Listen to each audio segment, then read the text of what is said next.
न्याय म्हणजे सत्याचा विजय। पण सत्य शोधायचं कसं? न्यायासाठीचा प्रवास सोपा आहे का? तुमच्या हक्कांची संपूर्ण माहिती आहे का? कायद्याचे गूढ उलगडणार, सत्य समजावून सांगणार तज्ञ वकील। महत्त्वाच्या कायद्यांपासून ते गुंतागुंतींच्या प्रकरणांपर्यंत स्पष्ट उत्तर, ठोस मार्गदर्शन। एक व्यासपीठ जिथे प्रत्येक प्रश्नाला मिळेल योग्य उत्तर। लवकरच येत आहे कायद्याचा नवा कट्टा, फक्त BBS न्यूज नेटवर्क 24 तासवर, जिथे प्रत्येक शब्दाला असतो न्यायाचा आधार।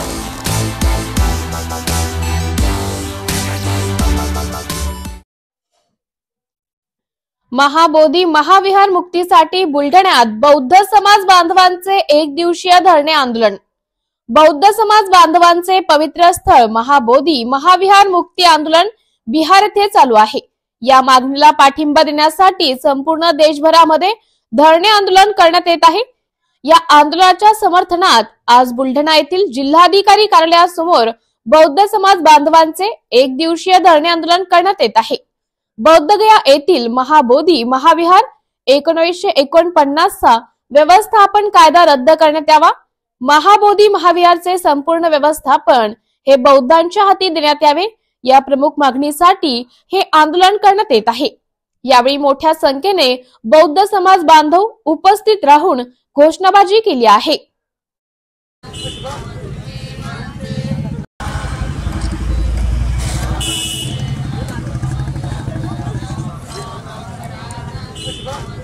काय नेमके आजच्या निमित्ताने प्रमुख मागण्या असतील? समस्त बौद्धांच्या मागण्या ह्या आहेत की महाबोधी ॲक्ट 1949 ज्यावेळेस ज्या काळात तो अस्तित्वात आला, त्या अस्तित्वात आल्यानंतरच्या त्यामधील ज्या काही अटीनुसार जे सदस्य असायला पाहिजे की बा बौद्धांचे सदस्य तिथं 4च अंकी असून इतर संख्यांची इतरांची संख्या तिथं 4पेक्षा जास्त आहे आणि त्या ट्रस्टचा जो अध्यक्ष आहे तिथला तत्कालीन जिल्हाधिकारी हा हिंदू असावा अशी त्यामधली सर्वात मोठी जी अट आहे, ही अट नेहमी करता बौद्धांच्या समस्यांसाठी तिथे मंदिरासाठी बौद्धगया महावीरासाठी एखादं कन्स्ट्रक्टिव्ह काम करायचं असेल तर तिथला तत्कालीन जिल्हाधिकारी त्याचा अधिकार हा त्या 5 लोकांच्या बाजूने मांडतो की जो त्यांनी जे 4 बौद्ध सदस्य आहेत त्यांच्या बाजूने मांडायला पाहिजे, त्यांच्या बाजूने मांडतात तो नेहमी विरोधात मांडतो। त्या अर्थाने आमची प्रमुख मागणी ही राहील की तिथला तत्कालीन जो जिल्हाधिकारी त्यातला ट्रस्टचा अध्यक्ष म्हणून काम करतो त्याचे ते अधिकार काढून घ्यावे, नव्हे तर तो 1949चा जो ॲक्ट आहे तो पूर्णतः रद्दच केला पाहिजे। कारण तो जर रद्द केला नाही तर बौद्धांना बौद्धांच्या संस्कृतीप्रमाणे जर कार्यक्रम घ्यायचे असेल तर राज्य सरकारची परवानगी घ्यावी लागते, तिथल्या जिल्हाधिकाऱ्याची परवानगी घ्यावी लागते, तिथे काही बदल करायचे असेल तर त्या अधिकाऱ्याची परवानगी घ्यावी लागते। मग प्रत्येक वेळेस जर ट्रस्टला तिथल्या अधिकाऱ्याची जर परवानगी घ्यावी लागत असेल तर ती बौद्धांची विरासत कशी आहे? ती बौद्धांची विरासत नाही, ती खऱ्या अर्थानं तथाकथित हिंदू पंडितांच्या ताब्यामध्ये ती विरासत आहे। म्हणून आमचा त्याला विरोध आहे की आम्हाला आमची संस्कृती जपता येत नाही। जे भारतीय राज्यघटनेने आम्हाला अधिकार दिला, मूलभूत अधिकार की धर्म स्वातंत्र्याचा अधिकार आहे आम्हाला, तर आमचं धर्म स्वातंत्र्य आम्हाला टिकवता येत नाही। ते टिकवण्यासाठीची ही लढाई आहे, ही कोणत्याही धर्माविरुद्ध नाही, कोणत्या पक्षाविरुद्ध नाही, कोणत्या पंथाविरुद्ध नाही आहे। आम्हाला आमचा हक्क द्यावा, बौद्धांची विरासत बौद्धांना द्यावी ही आमची विनंती आहे।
धनंजय मुंडेंच्या राजीनाम्याबद्दल काय नैतिक अनैतिक हे मुख्यमंत्री ठरवतील, छगन भुजबळ म्हणाले. छगन भुजबळ धनंजय मुंडे राजीनाम्यावर म्हणाले, मला माहिती नाही काय नैतिक अनैतिक हे मुख्यमंत्री ठरवतील. संभाजी महाराजांवर प्रतिक्रिया देताना छगन भुजबळ म्हणाले, संभाजी महाराजांचा इतिहास ज्वलंत आहे. जिथे जिथे त्यांना चुकीच्या पद्धतीने दाखवलं असेल, त्यांच्याबद्दल लिहिलं असेल, त्यात सुधारणा केल्या पाहिजेत. नवीन पिढीसोबत संभाजी महाराजांचा इतिहास चुकीचा जाता कामा नये. ते अवघ्या 9 वर्षात 150 लढ्या ते लढले आहेत आणि जिंकले आहेत. 14व्या वर्ष बौद्ध भूषण त्यांनी ग्रंथ लिहिला. नाराजीवर छगन भुजबळ म्हणाले, मला जे काही बोलायचं होतं ते मी बोललो आहे. परत परत मला तेच दळण दळायचं नाही. विरोधक म्हणतात की धनंजय मुंडे आणि माणिकराव कोकाटेंनी राजीनामा द्यावा म्हणून.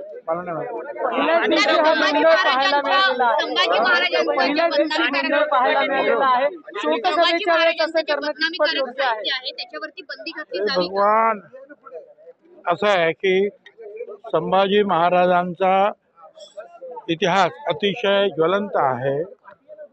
जिथे जिथे त्यांना चुकीच्या स्वरूपात दाखवण्यात आलं असेल, लिहिण्यात आलं असेल, मला असं वाटतं की त्याच्यामध्ये सुधारणा करायला पाहिजे. काय चुकीचा इतिहास जो आहे नवीन पिढीसमोर संभाजी महाराजांचा जाता कामा नये. संभाजी महाराज अवघ्या 9 वर्षामध्ये जवळजवळ 125 ते 150 लढाया लढले आणि सगळ्याच्या सगळ्या लढाया ते जिंकलेले आहेत. तर अतिशय मोठे योद्धे. 14व्या वर्षी बुद्ध भूषण ग्रंथ त्यांनी लिहिला. 6 भाषांचं त्यांना ज्ञान होतं. तर त्यांच्या बाबतीमध्ये असे चुकीचं काही लिहिलं असेल कुणी तर ते जे आहे दूर करायला पाहिजे की थांबलं पाहिजे. त्याचं आता ते पाहतील. आता काय ते करायचं सरकार बघेल.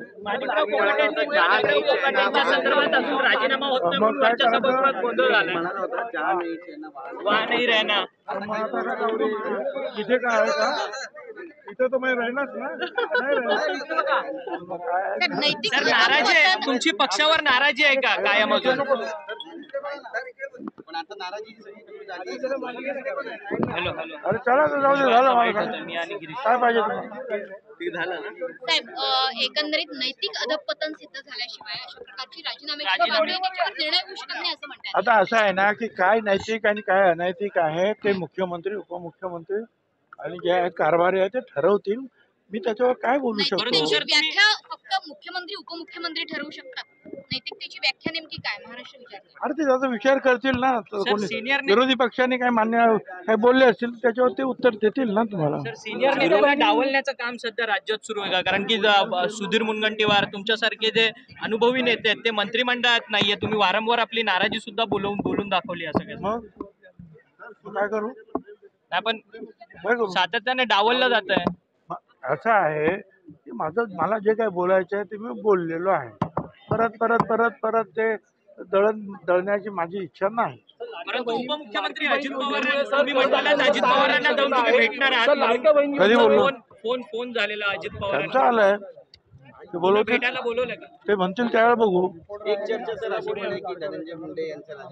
अरे चालेल, मला काय माहिती आहे कोणाचा राजीनामा काय. चला थँक्यू सर. नमस्कार नाशिककर.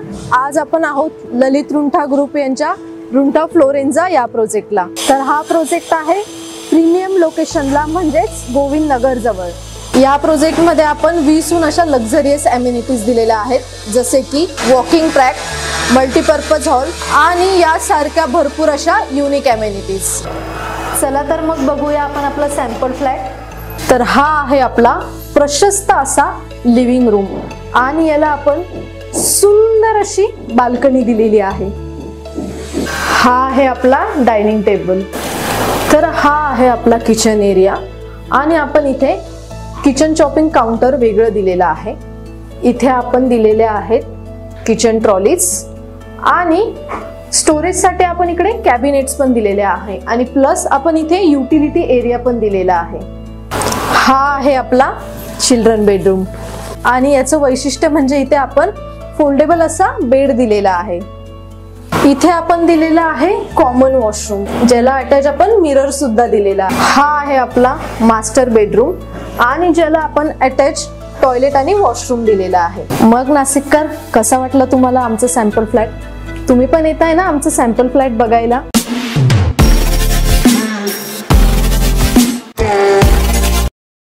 ज्ञानेश्वरी मुंडे यांच्या उपोषणाला सुरुवात. आंदोलनाविषयी माझे कोणाशी बोलणं झालेले नाही, मात्र मी उपोषणावर ठाम आहे. आम्हाला न्याय मिळाला नाही. या प्रकरणात SIT आणि CID मार्फत चौकशी व्हावी.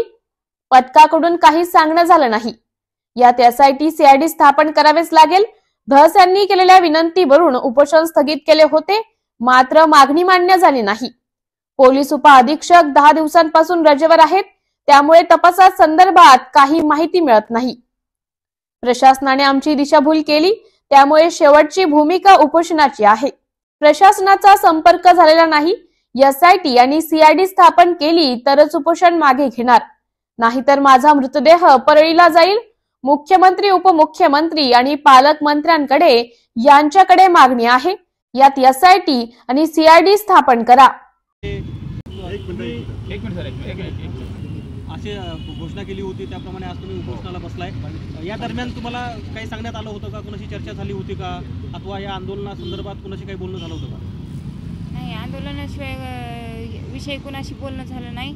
हे माझाच निर्णय होता की मी उपोषण करणार. का तर माझ्या पतीला आता 16 महिने उलटून गेले तरी आम्हाला न्यायाची काहीच भूमिका नाही आहे. आणि आम्हाला SIT CID साठी आम्ही उपोषणाचा मार्ग निवडला आहे. आपण अनेक मागणी केली होती, सरकारकडे केली होती किंवा की आमच्या प्रकरणामध्ये CID असेल किंवा SIT दाखल करा. हो, केली होती, पण त्यात काहीच आम्हाला अद्याप काहीच त्यांचा निर्णय आला नाही. मग आम्हाला जोपर्यंत SIT CID दाखल होत नाही तोपर्यंत आज आम्ही उठणारच नव्हतो. या संदर्भात खरंतर पुनर्तपासाला सुरुवात झालेली आहे. म्हणजे मागच्या 2-3 आठवड्यापूर्वीच स्थानिक गुन्हे शाखेचे जे यापूर्वीचे LCBचे प्रमुख होते ते याचा तपास करतायत आणि असं कळतं की तो तपास सुद्धा वेगानं होत आहे. त्याची काही तुम्हाला माहिती मिळते का?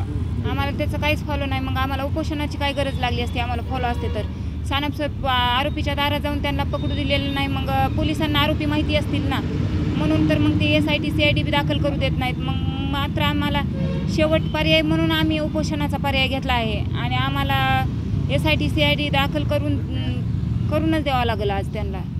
पण या संदर्भामध्ये सुरेश धस असतील अथवा सुप्रिया सुळे असतील, ते कायम तुमच्या संपर्कात आहेत. अगदी तुम्ही जी मागणी करताय हीच मागणी परवा मुख्यमंत्र्यांकडे स्वतः सुरेश धस यांनी सुद्धा केलेली आहे. तर त्यांच्याशी सोबत तुमचं काही बोलणं झालं का, सुप्रिया सुळे किंवा सुरेश धस यांच्यासोबत? हां, ताईंनी धसाहेबांनी सांगितलं होतं की उपोषण थोडंसं स्थगित करून नंतर करा. तरी पण आम्हाला वाटलं काहीतरी पोलीस आम्हाला सांगतील, प्रशासन काहीतरी आम्हाला माहिती देईल. मग तर प्रशासनानं आम्हाला काहीच माहिती दिली नाही. मग शेवटचा टोकाचा निर्णय म्हणजे आम्ही हे उपोषणाचा घेतलेला आहे. आजचं तुमचं अल्टिमेटम होतं, काही पोलीस अधीक्षकांसोबत काही बोलणं झालं का तुमच्या उपोषणासंदर्भात? काही नाही, काहीच नाही. पोलीस तर आम्हाला पहिल्यापासून ते जे चोरमुले सर आहे ज्यांच्याकडे तपास दिलता आपल्या साहेबांनी, नवनीत कावत साहेबांनी, तेच 10 दिवस झालं म्हणजे रजेवर आहेत. मग आम्हाला तपास कोण सांगणार? साबळे सर त्यांच्या पद्धतीने करीत आहेत. मात्र आम्हाला त्यातून काहीच न्यायाची काहीच भूमिका नाही ना. किती दिवस आम्ही वाट बघायची? आता 1.5 वर्ष उलटून गेलेत ना. मग आता किती दिवस आम्ही न्यायासाठी वाट बघायची? चला प्रशासन देईल न्याय म्हणून आम्ही बसलात त्यांच्या आशेवर. मग प्रशासनाने इतकी आमची दिशाभूल केली, आम्हाला वाटलंच नाही ना. असं प्रशासन कुणी तुमच्याशी संपर्क केला होता का? नाही, प्रशासनाचा आमचा कुणाचाच संबंध नाही. आम्ही एक सामान्य आदमी, तर आमच्यासोबत कोण प्रशासन हे करणार? आम्ही सामान्य होत ना, आम्ही राजकीय नाहीत, काही नाही. आम्ही सामान्य होत. सामान्याला कोण न्याय देणार? म्हणून तर आम्हाला रस्त्यावर यावं लागलं आहे ना. त्या कुटुंबामध्ये कुणा सहभाग आहे? आमच्या कुटुंबामध्ये माझे जाऊ, दीर, सासू, सासरे, भाऊ, वडील, आई, बहिणी सगळेच आहेत सोबत. मात्र ताई, आता नेमकं उपोषणाला सुरुवात केली, कधीपर्यंत चालणार आहे आणि जर सरकारनं नाही दखल घेतलं तर पुढची पावलं काय? डायरेक्ट बेमुदतच आहे. या पुढचे पावलायचं काहीच नाही. SIT CID स्थापन केली तरच मी इथून उठणार आहे, नाही तर मी उठणारच नाही. मग माझी बॉडीच परळीला जाईल. परळीला बी नाही, इथंच ह्यांना हे करावं लागेल. मी सगळ्यांना सांगणार आहे ते सध्या घेऊन जाऊ नका म्हणून. का तर न्याय तरी पाहिजे, नाही तर मग मी तरी संपणार, एवढं होणार. आज अधिवेशनाला सुरुवात होती आहे. एकंदरीत काय राज्याच्या मुख्यमंत्र्यांना मागणी असणार आहे, गृहमंत्र्यांना? माझी देवेंद्र फडणवीस साहेबाला आणि आपले 2 उपमुख्यमंत्री आहेत एकनाथ शिंदे साहेब आणि आपले पालकमंत्री बीड जिल्ह्याचे अजितदादा, त्यांना एवढीच मागणी आहे की आम्हाला तात्काळ SIT CID दाखल करून द्या. ते बी माझं उपोषण आहे तोपर्यंतच, नाहीतर मग मी तरी संपेल, नाही तर मग मला न्याय तरी भेटेल. दोन्हीपैकी एकच होणार आहे आता, कारण मी शासनचे दरवाजे ठोकून चोरमोले साहेबाकडे तपास देऊन 1 महिना 4-5 दिवस झाले. चोरमोले साहेब त्याच्यामध्ये 12 दिवस साप्ताहिक टाकून सुट्टीवर आहेत आणि न्याय मागायचा तरी कोणाला? पवार साहेबांनी DISP साहेबाकडे तपास वर्ग केला, ते DISP सुट्टीवर तपास मागायचा कोणाला? आयो जर सुट्टीवर असल्यावर तपास होणार कसा? पण जरी DISP सुट्टीवर असले तरी जिल्हा पोलीस प्रशासनाकडनं स्थानिक गुन्हे शाखेचे जे कोणी यापूर्वीचे PI होते साबळे साहेब, त्यांच्या करवी 4 जणांचं पथक स्थापन करण्यात आलं आहे. माहिती अशी मिळते की जवळपास 15 दिवसापासून मागच्या ते या तपासामध्ये आहेत. तशी काही माहिती तुम्हाला होती? साबळे साहेब तपासात आहेत, मग आयोच नसल्यावर साबळे साहेब तपासात काय करणार? पथक आयोच नाही तिथं जागेवर, तर तपास त्याच्यात काय करणार? ते आयो असल्याच्या नंतर तपास होईल. आयोच गैरहजर आहे, तर कुणाकडं न्याय मागायचा? SP साहेब हे करायलेत, मग ह्याच्यात आयोच गैरहजर आहे ना. जो आयो असतो गुन्ह्यामध्ये तोच गैरहजर आहे. तुमचा आरोप काय आहे आणि पोलीस प्रशासन तपास करते त्या संदर्भात कुठं दिलासादायक वाटतंय का, नाहीतर गृहमंत्र्याकडे काय मागणी आहे? आपल्या गृहमंत्र्याकडे एवढीच मागणी साहेबाकडे की SIT आणि CID लावून द्यावं आणि तेली साहेबाला निवडावं त्याच्यात. पण तपास अधिकाऱ्याच्या संदर्भामध्ये सुरेश दस यांनी त्या दिवशीच भूमिका ठेवली होती. अगदी त्यांनी स्पष्टपणे सांगितलं होतं की तो बदलून पाहिजे. मग त्यानंतर काही घडामोडी घडल्या? त्यानंतर काहीच घडलं नाही ना, जसं आहे तसंच आहे. त्याच्यामुळे तो आज उपोषणाची बारी आली ना. उपोषण करायची बारी जी आली ती आज त्याच्यामुळेच आली. SP साहेब नवीन आहेत. SP साहेब नवीन असल्यामुळं ठीक आहे, त्यांना अजून जिल्ह्याची हे नाही आहे. आता SP साहेबांनी तत्काळ हे करायला पाहिजे. जर आयोज ज्याच्याकडे तपास दिला आहे तो आयोज गैरहजर होतो, तपास मागायचा कोणाला?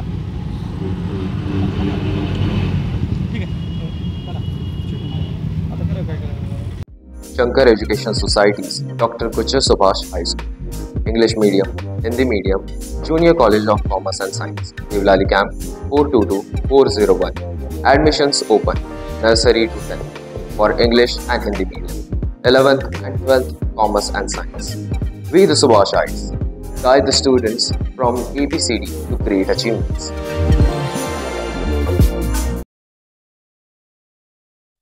राज्यात कुठेही कायदा सुव्यवस्था राहिलेली नाही, अस्लम शेख म्हणाले. राज्यामध्ये कायदा सुव्यवस्था राहिली आहे का? मला वाटतं जर केंद्र मंत्र्यांवरती जर असे होत असतील, खासदारांवरती जर असे प्रकरण होत असतील, DCPला जर मारहाण होत असतील, तर राज्यामध्ये कायदा सुव्यवस्था राहिली आहे का? मला वाटतं की पोलिसांना फ्री हँड दिला पाहिजे. ते सक्षम आहेत राज्य आणि मुंबई शहराला सांभाळण्याकरता. हेच तर मी बोलतोय की जेव्हा या राज्याचे मंत्री आणि पदाधिकारी काही पक्षाचे जर असे पोलीसवरती दबाव आणत असणार, इंटरफेअर करत असणार, तर अशी सगळी घटना होत राहणार. BBS न्यूज या राज्यस्तरावरील 24 तास चॅनलसाठी खालील पदावर काम करणाऱ्या उत्साही, अनुभवी आणि शिकाऊ व्यक्तींची आवश्यकता आहे. तसेच राज्यात सर्वत्र जिल्हावार प्रतिनिधी, कॅमेरामन, मार्केटिंग एक्झिक्युटिव्ह नेमणे आहे. पदाचे नाव: रिपोर्टर, कॅमेरामन, उपसंपादक, कॉपी एडिटर, व्हिडिओ एडिटर, निवेदिका, व्हॉइस ओव्हर आर्टिस्ट. त्वरित खालील नंबरवर संपर्क करा. श्री भरत गोसावी, संचालक, 98 227 85 037. श्री सतीश रुपवते, संचालक, 83 297 62 302. श्री बंटी आढाव, संचालक, 89 561 99 139.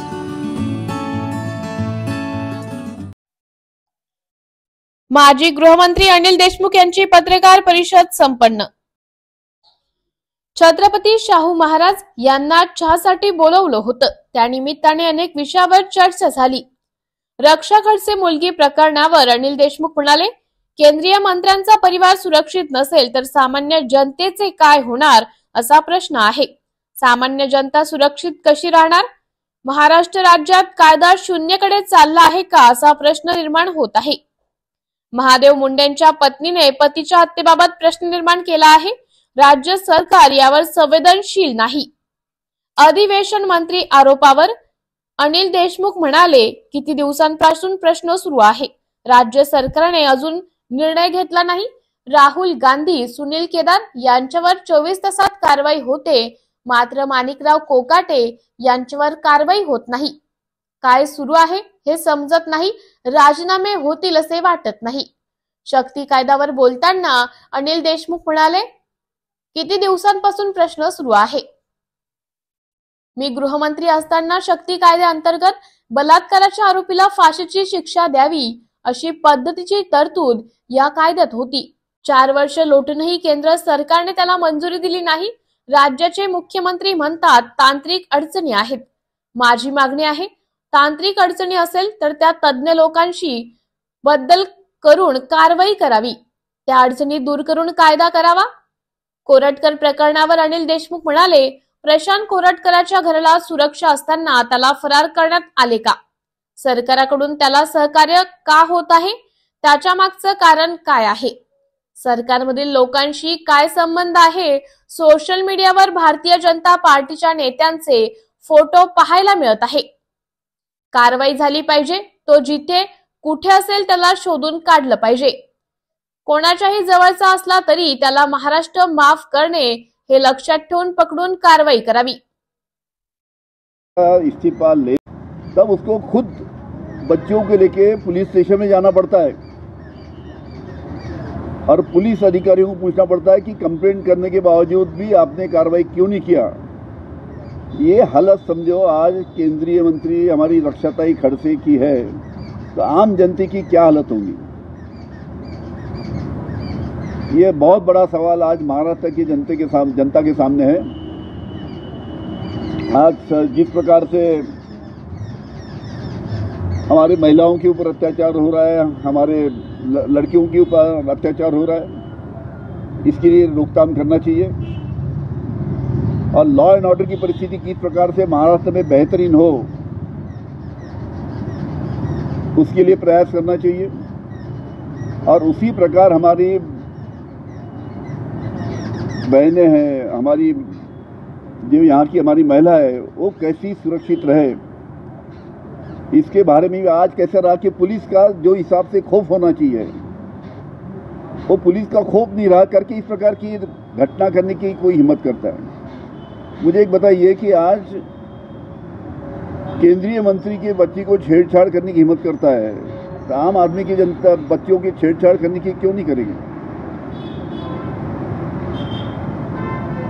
इसके बारे में राज्य शासन ने सोचना चाहिए और इसके ऊपर कड़ा अमल करके यहाँ की लॉ एंड ऑर्डर की परिस्थिति किस प्रकार से बेहतरीन हो, सुधरे, हमारी महिलाएं, हमारी बच्चियाँ किस प्रकार से सुरक्षित रहे, इसके ऊपर कड़क कार्रवाई करके ये सभी लॉ एंड ऑर्डर की परिस्थिति सुधारने के लिए अच्छा काम करना चाहिए. धनंजय मुंडे और गुप्ता के जिस तरीके से इनके ऊपर आरोप लग रहे हैं फिर भी अभी तक इस्तीफा नहीं दिया जा रहा है या मांग नहीं की जा रही, वो है मुख्यमंत्री या उप मुख्यमंत्री उस पर निर्णय कैसे देखते हैं? देखिए अभी लगातार 80 दिन से ये मामला चालू है. कोकाटे साहब का तो अभी भी चालू है. हालांकि मंत्रियों का इस्तीफा लेना या नहीं लेना ये सरकार का अधिकार है. सभी तरफ से मांग हो रही है लेकिन सरकार इसके ऊपर निर्णय नहीं ले रही है. मतलब उन्होंने सोच लिया है कि कितने भी लोग चिल्लाए, कितने भी लोगों को चिल्लाने दो, हम सख्त कदम नहीं उठाएंगे. इस प्रकार का शायद सरकार ने सोच के रखा होगा. इस तरीके से आप पे आरोप लगे थे, आपने खुद होकर अपना इस्तीफा दिया था, तो क्या लगता है ऐसे मंत्रियों ने भी खुद होकर अपना इस्तीफा देना चाहिए? मेरे ऊपर जब आरोप लगा था, मेरे ऊपर जब झूठा आरोप लगा था तो मैंने तुरंत इस्तीफा दिया था और तुरंत इस्तीफा दे के मैंने सरकार को, हमारे मुख्यमंत्री उस दिन उद्धव ठाकरे साहब थे, उनको बोला था कि मेरे ऊपर जो आरोप लगे उसकी चौकसी की जाए. ठीक है. महाविकास आघाडीचं सरकार असताना कुठेतरी शिंदे आणि फडणवीस यांना मोठ्या प्रमाणात अडकवण्याची तयारी होती अशा पद्धतीचा आरोप झाला होता मध्यंतरी. त्याच्यासाठी SIT चौकशी नेमली जाते. सर एक प्रश्न शेवटचा होता जामीन झालाय प्रशांत कोरटकरला, अंतरिम जामीन 11 दिवसाचा, आणि नागपुरात आणखी एक गुन्हा दाखल आहे. तर या प्रकरणाकडे विरोधक कसं लक्ष ठेवून राहणार आहे सगळ्या? मला एक समजत नाही की प्रशांत कोरटकरच्या घराला सुरक्षा होती. तो घरामध्ये सुरक्षित असताना सुद्धा तिथून तो फरार झाला कसा, हा सर्वात महत्त्वाचा प्रश्न आहे. म्हणजे त्याला सुरक्षा देऊन त्याला फरार करण्यात आलं का सरकारच्या माध्यमातून? आणि प्रशांत कोरटकरला का एवढं सहकार्य सरकारकडून होतं आहे, याच्या मागचं कारण काय आहे? सरकारमधील अनेक लोकांचे त्याच्याशी काही संबंध आहे का? कारण की सोशल मीडियावर मोठ्या प्रमाणात प्रशांत कोरटकरचे आणि काही भारतीय जनता पार्टीच्या नेत्यांचे फोटो सर्क्युलेट होत आहेत. त्याचे अतिशय जवळचे संबंध भारतीय जनता पार्टीच्या नेत्यांशी होती, ही सर्व नागपूरकरांना माहीत आहे. म्हणून तर त्याला संरक्षण दिलं जात नाही. छत्रपती शिवाजी महाराज यांचा अवमान करणाऱ्या प्रशांत कोरटकरवर लवकरात लवकर कारवाई झाली पाहिजे. तो कुठे फरार असेल त्याला पकडून आणलं पाहिजे. अजून सापडला नाही माझ्या माहितीनुसार. कोणाच्याही किती जवळचा असला तरी छत्रपती शिवाजी महाराजांचा अवमान जर कोणी करत असेल तर त्याला महाराष्ट्र माफ करणार नाही. हे लक्षात ठेवून त्याच्यावर लवकरात लवकर त्याला पकडून कारवाई करायला पाहिजे. या विषयावर झाली. शाहू महाराज आले होते, छत्रपती शाहू महाराज आले होते आज. त्यांच्याबरोबर कायदा सुव्यवस्थेच्या बाबतीत चर्चा झाली. त्यांच्याबरोबर ज्या पद्धतीनं केंद्रीय मंत्री रक्षाताई खडसे यांच्या मुलीच्या बाबतीत जी घटना झाली, दुर्दैवी घटना, त्याच्या बाबतीत चर्चा झाली. आणि त्यांनी सुद्धा कबूल केलं की अशा पद्धतीच्या घटना जर महाराष्ट्रामध्ये होत असेल ते अतिशय चुकीचं आहे. कायदा सुव्यवस्था सुधारली पाहिजे. आमच्या महिला भगिनी, आमच्या तरुणी सुरक्षित राहिल्या पाहिजे, ही सुद्धा त्यांची भावना आहे. आज गुना में एक डीसीपी और एक एपीआई के ऊपर हमला हुआ है, कोयटा गैंग ने हमला किया है. कैसे देखते हैं का लॉ एंड ऑर्डर की जो सिचुएशन है वो पूरी बिगड़ चुकी है महाराष्ट्र में? आज की घटना है, कल शाम की मेरे देखने पढ़ने में नहीं आया, पर ऐसा हुआ होगा. मैं पहले ही बताया कि पुलिस का धाक नहीं है. पुलिस का खौफ जो होना चाहिए, जो पुलिस का जो डर होना चाहिए, जब तक पुलिस का डर नहीं रहेगा तब तक इस प्रकार की घटना घटती रहेंगी. केंद्रीय मंत्री के बारे में ऐसी बात होती है, डीसीपी का आपने बताया, डीसीपी और पीआई के ऊपर हमला होता है कोयटा गैंग की तरफ से. क्या लगता है गृह मंत्रालय का फेल्युअर है? Total failure. कायदा शून्यतेकडे सरकार चाललेलं आहे. थँक्यू.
पाच मार्च पासून लाडक्या बहिणींना फेब्रुवारी महिन्याचा हप्ता मिळण्यास सुरुवात होईल.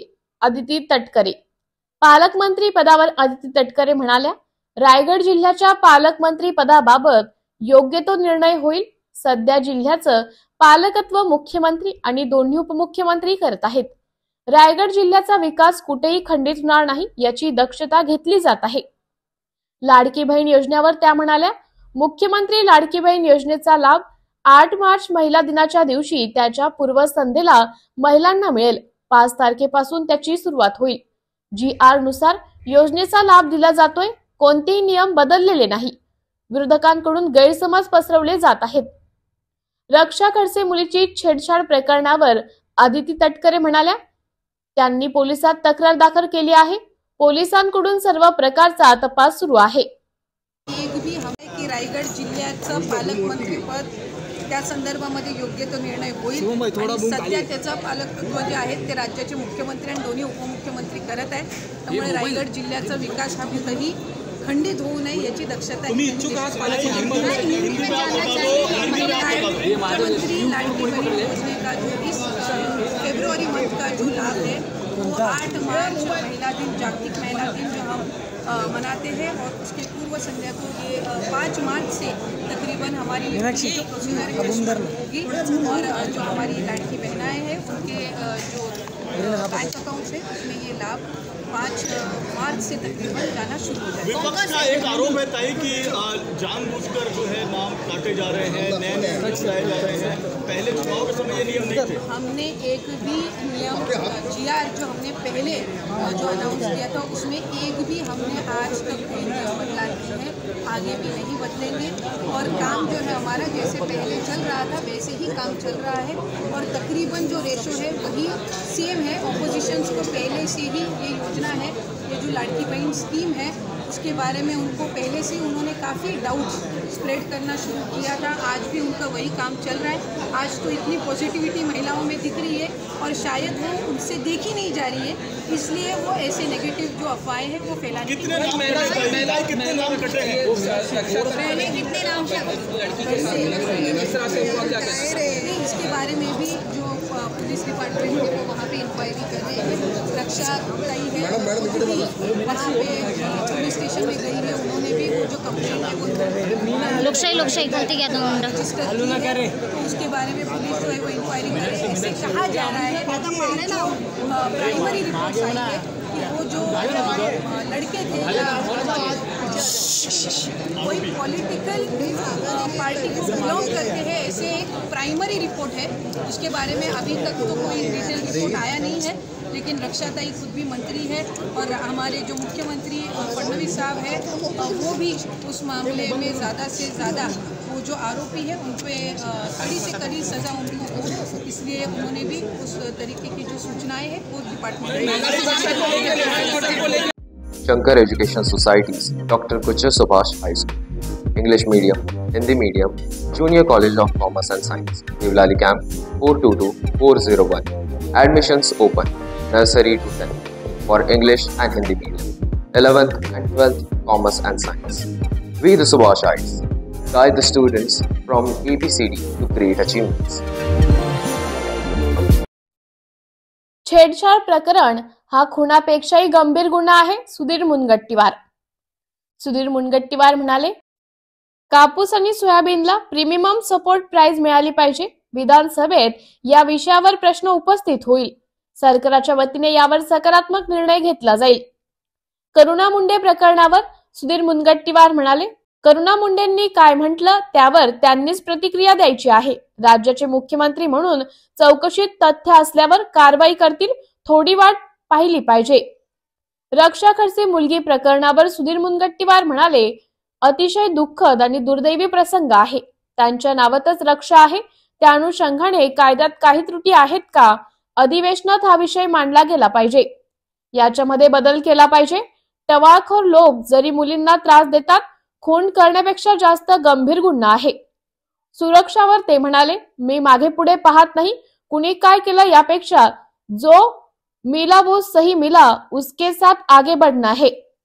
दानवे चंद्रकांत पाटील प्रकरणावर सुधीर मुनगंटीवार म्हणाले, संसदीय मंत्री असल्यामुळे सर्वांशी संवाद ठेवून संवादाचा सेतू तुटता कामा नये अशा पद्धतीने काम त्यांचं आहे. दोन्ही बाजूंच्या मधात दुवा म्हणून ते काम करत असतात. गुजरात नंबर प्लेट दरावर ते म्हणाले, देशात कोणत्या राज्यात काय दर आहेत त्या अनुषंगाने मी केंद्रीय सरकारकडे माहिती मागितली आहे. विशिष्ट कंपन्यांना ते काम का देतायत या संदर्भात माहिती घेऊन त्याची जिल्हा स्तरावर वाटप करता येईल का या अनुषंगाने योग्य अभ्यास करून त्यावर अभिप्राय देतो.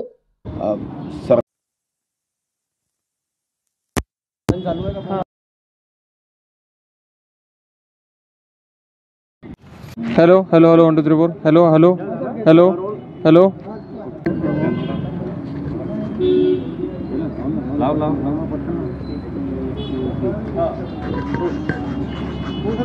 भाऊ सोयाबीनची MSP माईक इकडे कर माझा ठीक आहे झालं ना ओके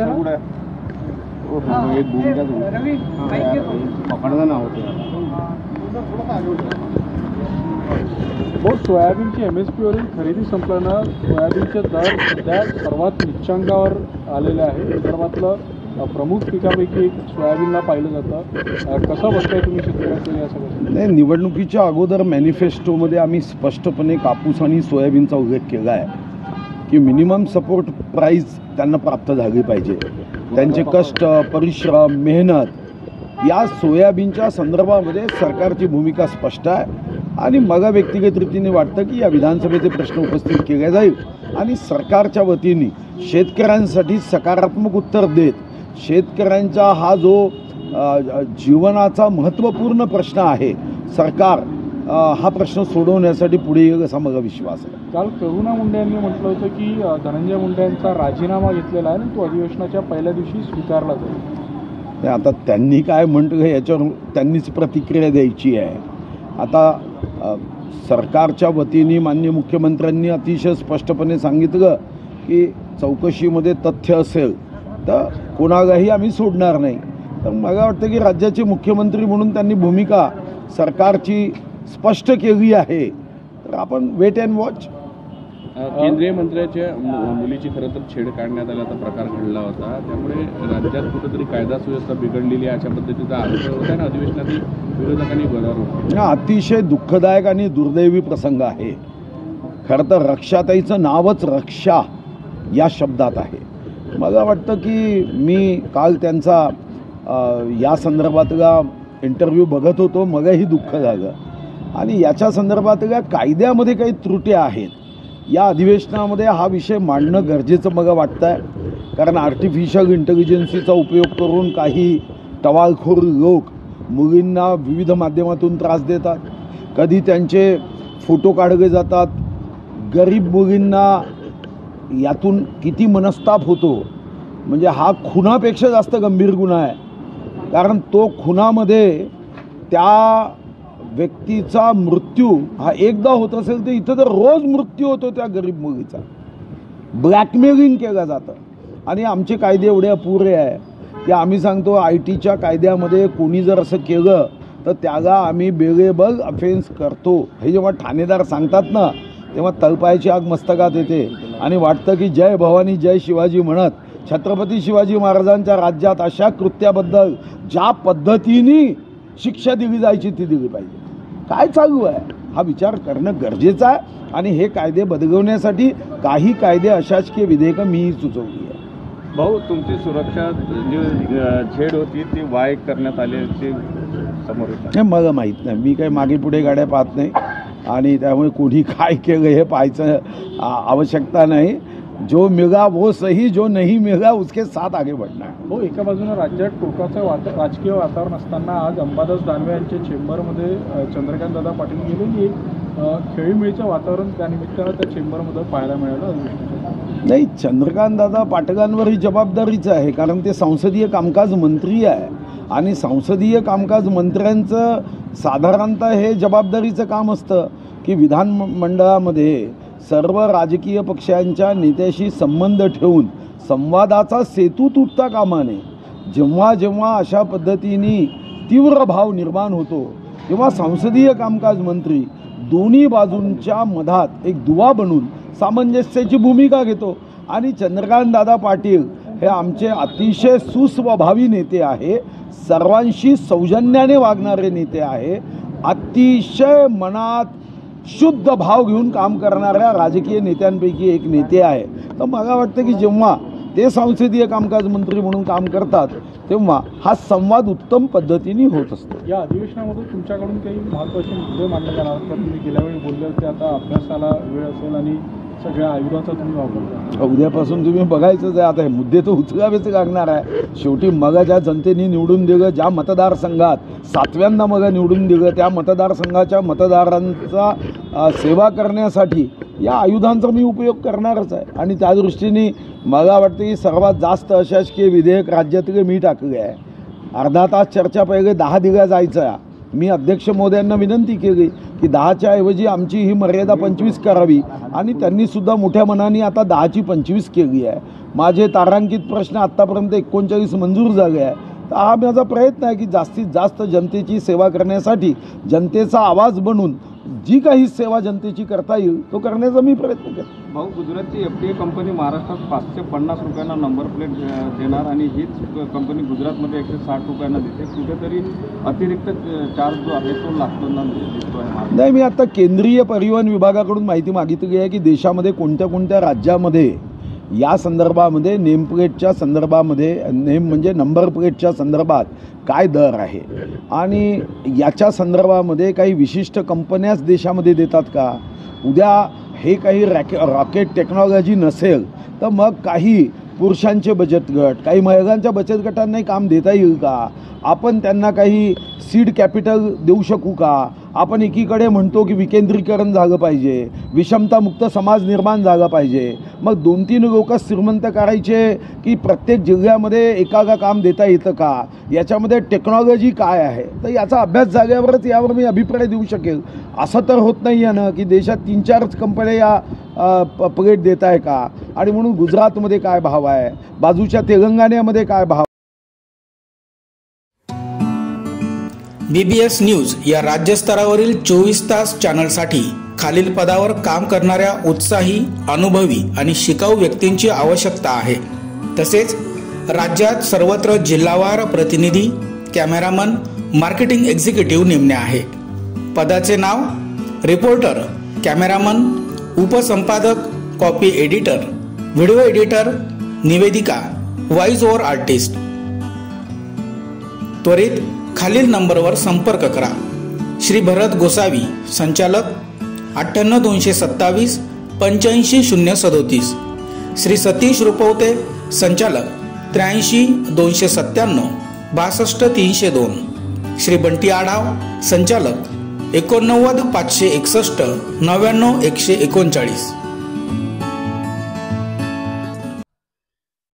उद्धव बाळासाहेब ठाकरे गटाची अवस्था बिकट आहे. नरेश म्हस्के. कामगार आंदोलनावर नरेश म्हस्के म्हणाले, सुपरमॅक्स कंपनी एका कंपनीला विकली. कंपनी व्यवस्थापन साठलोट करून उद्धव बाळासाहेब ठाकरेचे युनियन लीडर तिथे अध्यक्ष होतं. मी नाव घेणार नाही. कंपनी विकून त्यांनी कामगारांना देशोधडीला लावलं. एकनाथ शिंदे आधीपासून या विषयाकडे लक्ष देऊन आहेत. गणपती दिवाळीला त्यांनी वैयक्तिक मदत केली आहे. उद्या 3 वाजता मंत्रालयात बैठक घेणार आहेत. कामगारांना त्यांच्या मागण्या मागण्याचा अधिकार आहे. कोर्टात ही केस आहे. हे सर्व वाटोळी युनियनने केलं आहे. संजय राऊतांवर नरेश म्हस्के म्हणाले, महाभारतात धृतराष्ट्र यांच्या जोडीला संजय नावाची व्यक्ती होती आणि त्यांना दिव्य दृष्टी होती. संजय यांना जर स्वतःला संजय समजत असतील तर त्यांनी जनतेच्या मनात काय आहे, स्वतःची दृष्टी काय आहे हे न विचार करता जनतेच्या मनात काय आहे याचा विचार करा. त्यांना स्वप्नातही एकनाथ शिंदे दिसतात. ते संजय वेगळे होते आणि हे संजय गांजा आणि हातभट्टीच्या नशेमध्ये असणारे आहेत. सकाळी रात्रीची उतरली नसेल म्हणून बोलले असतील. त्यांनी उद्धव ठाकरे आणि त्यांच्या नेतृत्वाखाली जो पक्ष आहे शिल्लक सेना ही सोनिया गांधींकडे गहाण ठेवली आहे. जो बाळासाहेबांचा हिंदुत्ववादी पक्ष सोनिया गांधींकडे गहाण ठेवलं होतं तो एकनाथ शिंदे यांनी सोडवलं. दिवसभर अमित शहा मोदी यांच्यावर टीका करत असतात. स्वप्नी दिसे ते सकाळी गांजाच्या नशेत बोलले. संजय राऊत यांची अवस्था आहे. सावरकर यांनी शपथ घेणाऱ्यांना मला एक सांगायचं आहे, ज्या सावरकरांबद्दल अपशब्द वापरले त्या राहुल गांधी यांचे कपडे धुण्याचं काम तुम्ही करत आहात. त्यांच्या उंबरठ्यावर जाऊन मला भेट देता का म्हणून तुमचे नेते वाट पाहत असतात. तुम्ही राहुल गांधींचे कपडे धुत बसा, आम्हाला शहाणपण शिकवू नका, नरेश म्हस्के म्हणाले. करुणा मुंडे प्रकरणावर नरेश म्हस्के म्हणाले, कोण करुणा मुंडे मी ओळखत नाही. धनंजय मुंडे आणि त्या ठिकाणच्या नेत्यांना विचारलं तर ठीक होईल. मी काही आरोपपत्र वाचलं नाही. आरोपींवर कारवाई होईल. पाहुयात यावेळी नरेश म्हस्के विविध मुद्द्यांवर काय म्हणालेत ते. सरकारला अमित शहांना भेटले आणि म्हटले की माझा पक्ष मी विलीन करतो. काय महाभारतामध्ये धृतराष्ट्र आहेत त्यांच्या जोडीला संजय नावाचा एक इसम होता आणि त्यांना दिव्य दृष्टी होती.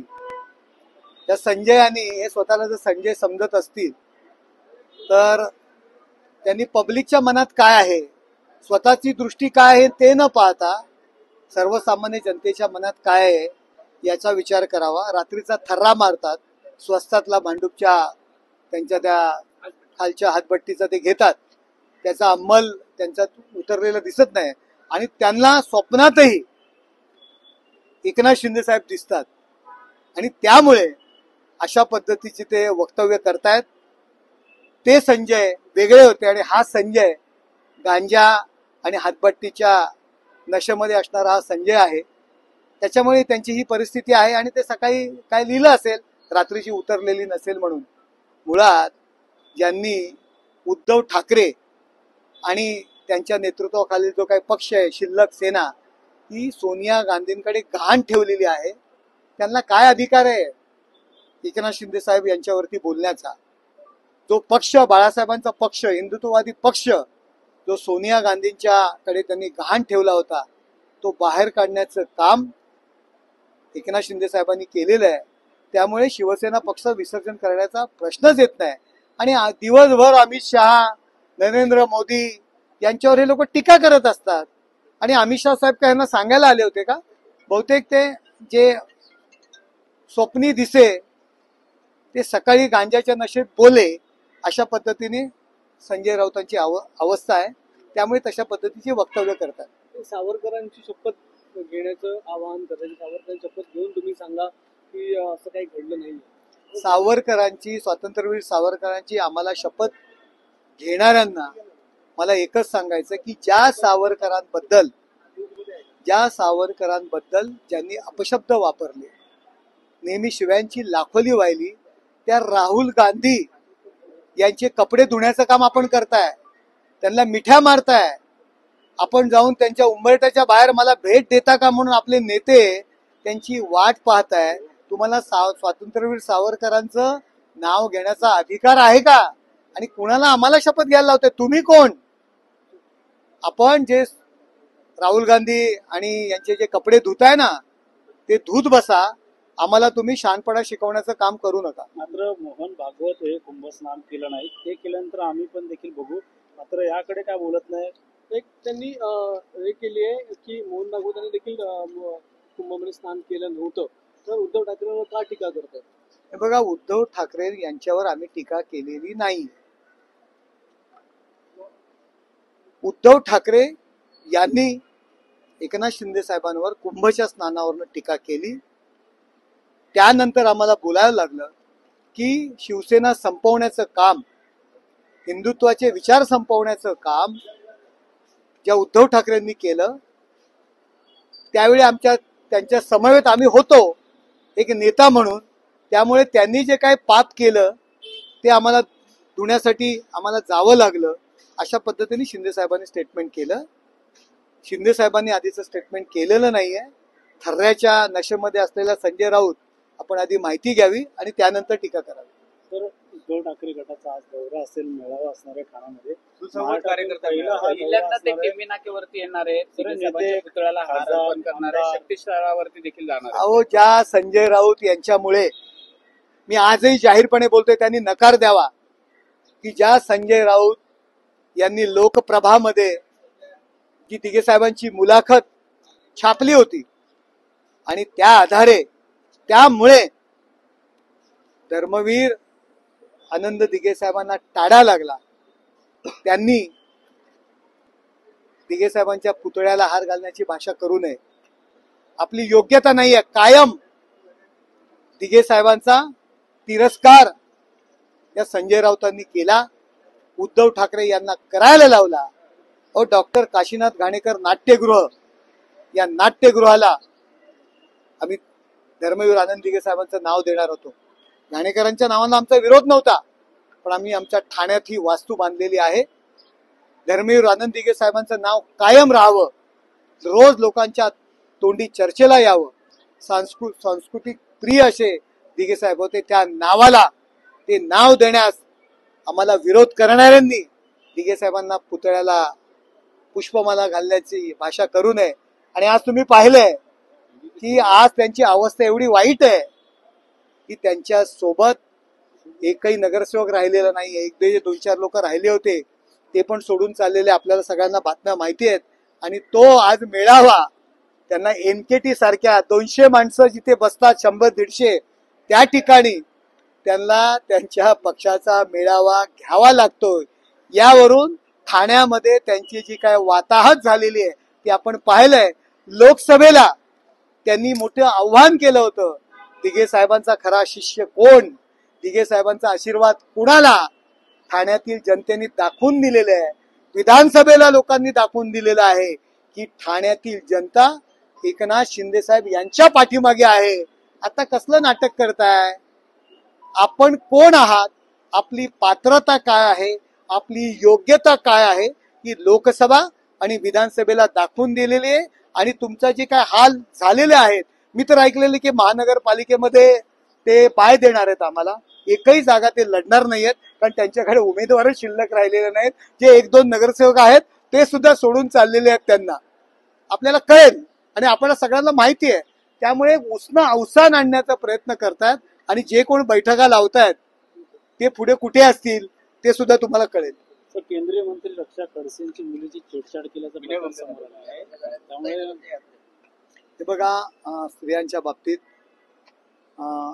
जर अशा पद्धतीचे प्रकार झाले असतील तर त्यांच्यावरती योग्य ती कारवाई व्हायला पाहिजे, त्याला शासन व्हायला पाहिजे. करुणा मुंडेंनी सांगितलं की लवकरच केंद्रीय मंत्र्यांची मुलगीच अशा प्रकारे असुरक्षित आहे महाराष्ट्रामध्ये, त्यामुळे सगळेच ठिकाणी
कोकण वासियांना लागले शिमगोत्सवाचे वेध.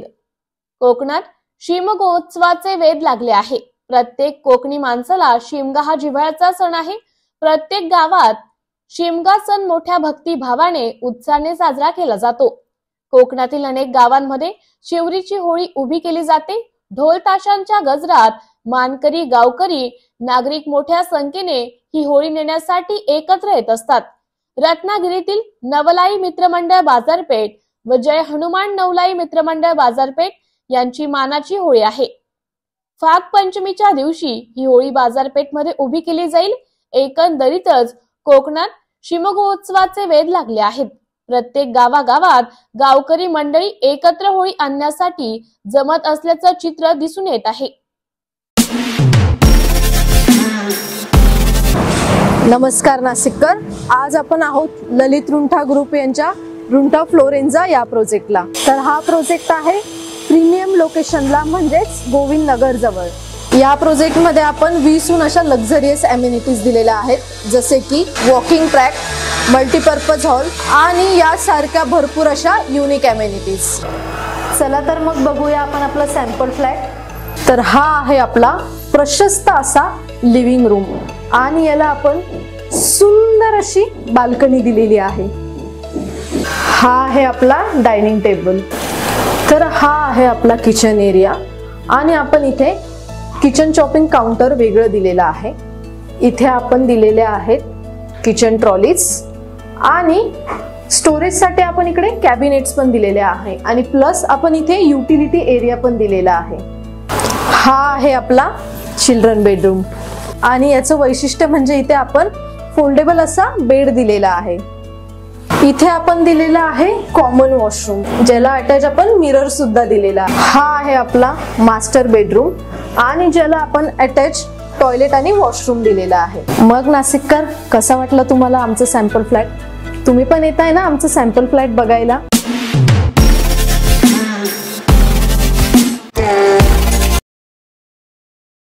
ठाणे महापालिकेचे 2700 कोटी घनकचरा व्यवस्थापन टेंडर रद्द करण्याची ठाणे काँग्रेसची मागणी. ठाणे महापालिकेने कचरा संकलन आणि वाहतुकीसाठी तब्बल 2700 कोटी रुपयांचे टेंडर 10 वर्षासाठी काढले आहे. याबाबत ठाणे काँग्रेसचे अध्यक्ष विक्रांत चव्हाण यांनी महापालिका आयुक्त सौरभ राव यांची भेट घेत महापालिकेने मंजूर आकृतीबंध आस्थापनेचा घनकचरा निर्मूलन व्यवस्थापनासाठी रिक्त असलेल्या पदांवर टेक्निकल नॉलेज असलेले अधिकारी घेतले पाहिजे. तसेच भविष्यात ठाणे शहराची लोकसंख्या मोठ्या प्रमाणावर वाढणार असल्याने घनकचऱ्यामध्ये देखील वाढत्या लोकसंख्येच्या अनुषंगाने वाढ होणार आहे. त्यामुळे 2700 कोटींची ही रक्कम कोणत्या आधारे काढली? तसेच या निवेदनावरती सल्लागार म्हणून नेमणूक केलेल्या व्यक्तीचे सुमित फॅसिलिटीज आणि जेव्ही इन्व्हायरो ओ या दोन्ही कंपन्यांशी आर्थिक हितसंबंध आहेत. या दोन्ही कंपन्या जेव्ही मध्ये बसाव्यात त्यानुसार सल्लागार यांनी निवेदनाच्या अटी शर्ती ठेवलेल्या आहेत. कचरा निर्मूलनासह कचऱ्यावरती प्रक्रिया करून त्यापासून खत निर्मिती करणाऱ्या Thane clean environment private limited कंपनीचे 25 कोटीची थकबाकी पुणे महानगरपालिका अद्याप देऊ शकली नाही. यासह अनेक त्रुटी महापालिका आयुक्त सौरभ राव यांनी निदर्शनास आणून दिल्या आहेत. म्हणूनच महापालिका डबघाईला असल्यामुळे ही निविदा रद्द करून वार्षिक तत्वावर निविदा काढण्यात यावी. तसे न झाल्यास काँग्रेस पक्षाच्या माध्यमातून महापालिकेसमोर तीव्र आंदोलनाचा इशारा ठाणे काँग्रेस प्रवक्ते राहुल पिंगळे यांनी दिली आहे. महानगरपालिकेने जी 2700 कोटीची निविदा काढलेली आहे त्याची माहिती आपल्याला देण्यासाठी आणि आपल्या माध्यमातून काही मुद्दे ठाणेकर जनतेसमोर आणण्यासाठी आजच्या या पत्रकार परिषदेचं आयोजन करण्यात आलेलं आहे. हे जे 2700 कोटीची निविदा जी काढलेली आहे ती कचरा उचलणे आणि कचऱ्याची वाहतूक करणे 10 वर्षासाठी काढलेली ही निविदा आहे. परंतु 10 वर्षासाठी 2700 कोटी लोकसंख्येच्या प्रमाणामध्ये वाढ होते आणि त्याप्रमाणे बजेटची तरतूद करायला लागते की दरवर्षी बघितलं असेल की ज्याप्रमाणे लोकसंख्या वाढते त्याच्यानुसार बजेट वाढतं. आता तुम्ही बघितलं असेल की ठाणं मोठ्या प्रमाणामध्ये विस्तारत आहे, दिव्याला विस्तारत आहे, घोडबंदरमध्ये विस्तारत आहे, नवीन UDCPR मध्ये 3चा FSI डिक्लेअर झालेला आहे. त्यामुळे अनेक उंच गगनचुंबी इमारती या ठिकाणी उभ्या राहणार आहेत. ठाणे शहराची लोकसंख्या मोठ्या प्रमाणामध्ये वाढणार आहे. मग आमचं असं म्हणणं आहे की तुम्ही जे 2700 कोटी रुपये हे कुठल्या आधारे काढलेले आणि कुठला बेस त्याला घेतलेला आहे. मग उद्यामध्ये घनकचरा विभागाची जी पदं आहेत ती त्या ठिकाणी रिक्त आहेत की घनकचरा विभागाचे ज्ञान असलेले की ज्यांना त्याचं नॉलेज आहे की निविदा प्रक्रिया कशा प्रकारे केली पाहिजे अशा प्रकारच्या अधिकाऱ्यांची त्या ठिकाणी भरती केली गेली पाहिजे. पण तुम्ही बघताय की मागच्या अनेक काळापासून जे महानगरपालिकेमध्ये जे कार्यरत अधिकारी आहेत त्यांनाच अतिरिक्त पदभार याचा दिला जातोय की जसं मागच्या काळामध्ये बुरपुलेंना हा हे दिलेला होता. यामुळे होतंय काय की आता हरित लवादाने तुम्ही बघितलं असेल की संजय गांधी राष्ट्रीय उद्यानामध्ये जो कचरा फेकला की ठाणे महानगरपालिकेला दंड ठोठावलेला आहे की त्या घनकचरा विभागासाठी तज्ञ प्रक्रिया पाळण्यात आलेला नाही. काही दिवसापूर्वी एक कंपनी आहे की ज्यांना कचऱ्यापासून खत निर्मिती करणं आणि इंधन निर्मिती करणं त्यांचं काम त्यांना दिलेलं आहे. त्यांची 25 कोटीची थकबाकी आहे. ती 25 कोटीची थकबाकी त्यांना देण्यात आली नाही. मला वाटतं काही दिवसापूर्वी अतिरिक्त आयुक्त रोडे की मला वाटतं उत्तराखंडची जी अभियांत्रिकी संस्था आहे तिच्या माध्यमातून त्यांनी अहवाल त्या ठिकाणी मागवलेला आहे आणि तो अहवाल आल्यानंतर महानगरपालिका त्याचं ऑडिट करेल आणि त्यानंतर त्यांना देयक देण्यात येईल. ती जी कंपनी आहे त्या कंपनीने या ठिकाणी 150 कोटी रुपये आतापर्यंत त्यांच्या प्रकल्पावरती त्या ठिकाणी खर्च केलेले आहेत. पण महानगरपालिका त्यांचे 25 कोटी रुपये सुद्धा त्या ठिकाणी देऊ शकलेली नाहीये. बरं, या निविदेसाठी जो सल्लागार नेमला तो चेन्नईचा सल्लागार नेमला, एक ज्योती नावाचा की ज्या निविदेसाठी ज्या 2 शर्ती अशा प्रकारे टाकल्या गेल्या की त्या कंपन्या त्याच्यामध्ये इलिजिबलच होणार नाहीत आणि या 2च कंपन्या कशा पद्धतीने पात्र होतील आणि या सल्लागार जे ज्योती आणि या ज्या 2 कंपन्या यांचे आर्थिक संबंध असल्याचं कळतं आणि हे जे टेंडर आहे त्यांना कशा पद्धतीने मिळेल। BBS न्यूज या राज्यस्तरावरील 24 तास चॅनलसाठी